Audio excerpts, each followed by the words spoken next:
नमस्कार मित्रों, मैं पीएस लाल। ज्योतिष शास्त्र संबंधित कुछ समस्याएं को लेकर लोग आए दिन बहुत परेशान रहते हैं, जैसे कि काल सर्प योग, मांगलिक योग व अन्य योग को लेकर लोग बहुत परेशान हो जाते हैं, चिंतित हो जाते हैं। इसके लिए विभिन्न प्रकरण करते हैं, उनके बावजूद भी वो परेशान रहते हैं। ऐसे अन्य शहरों से इस संदर्भित कॉल हमारे पास आते हैं रहते हैं।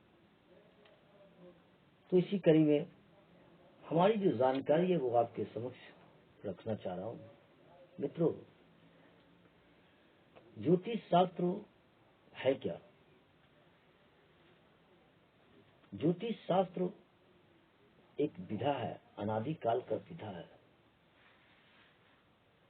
जो 12 राशि, 9 ग्रह, 12 राशि और 27 नक्षत्रों की गणना से जातक के जन्म कुंडली का निर्माण होता है और उस जन्म कुंडली के द्वारा उसके जीवन के प्रत्येक पहलुओं को समझे और समझाने में हम लोग सफल होते हैं। उस कुंडली के द्वारा ही बताया जाता है किसी को काल सर्प योग है या किसी को मांगलिक योग है व अन्य सारी बातें। तो मित्रों, सबसे प्रथम बात, यदि कोई भी व्यक्ति या कोई भी जातक या स्त्री हो या पुरुष हो, यदि मांगलिक दोष से गुजर रहा है, क्योंकि मांगलिक ये बड़ा लंबा ही विषय है, मैं बहुत संक्षेप में आपके समक्ष चर्चा कर रहा हूँ। क्योंकि मांगलिक दोष का 7 प्रकार होता है और उन 7 प्रकार में एक प्रकार का मांगलिक ऐसा होता है जो व्यक्ति के जीवन के लिए खतरा माना जाता है। और ये धारणा है और जहाँ तक ये सत्य भी है कि मांगलिक, यदि पूर्णतः मांगलिक प्रभावित जातक है तो उस ऐसे जातक को मांगलिक लड़का से ही विवाह होना चाहिए। यदि लड़का है तो मांगलिक लड़की से ही उसका विवाह होना चाहिए। दूसरी नंबर बात यह है कि यदि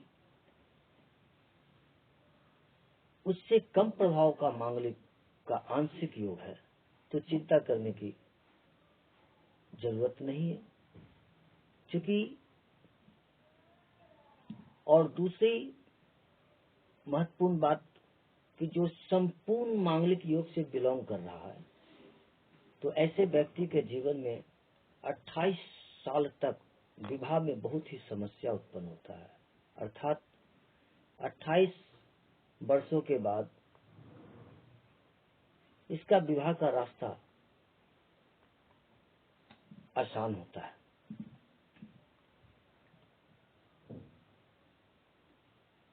मित्रों,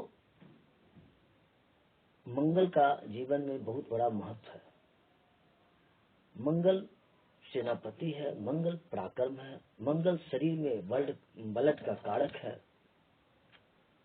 मंगल के बिना तो जीवन हो ही नहीं सकता, क्योंकि 9 ग्रह अपने आप में पर्याप्त है, कोई एक दूसरे से कम नहीं है।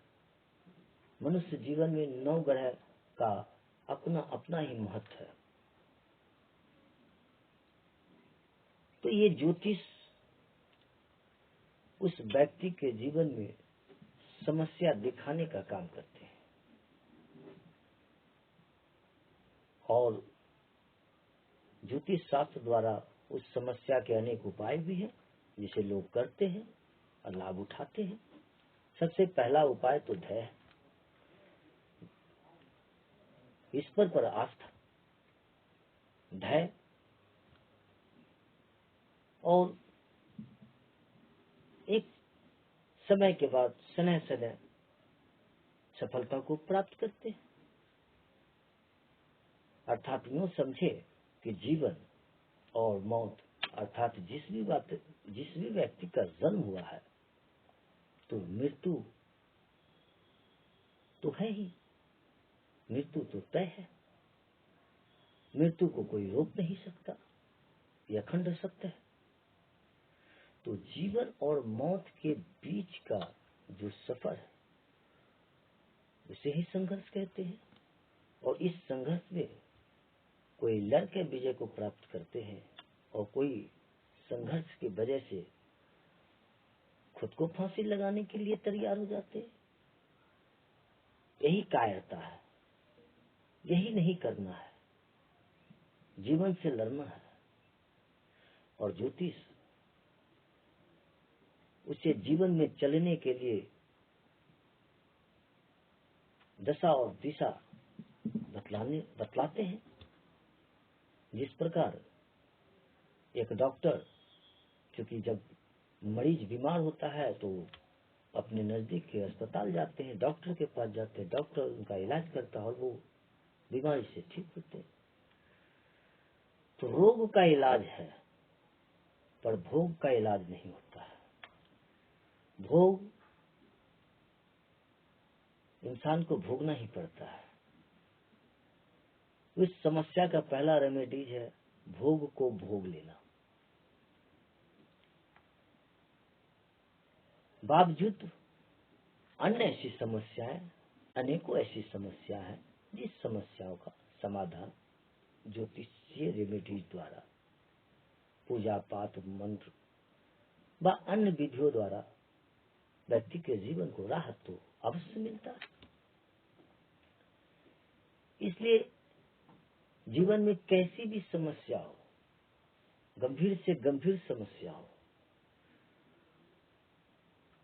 तो घबराने की जरूरत नहीं है कि आप जब घनघोर अंधेरा होता है तो समझो कि सवेरा करीब है। एक घनघोर अंधेरा के बाद ही सवेरा होता है। वही स्थिति मानव के जीवन के साथ है। यदि घनघोर दुख हुआ तो आप हिम्मत रखिए, आपका वो वक्त भी जाएगा और आपके जीवन में खुशियां अवश्य आएगी। इन्हीं शब्दों के साथ मैं इसे समाप्त करता हूं और फिर नए विषय को लेकर आपके समक्ष उपस्थित होंगे। वीडियो देखने के लिए बहुत बहुत धन्यवाद।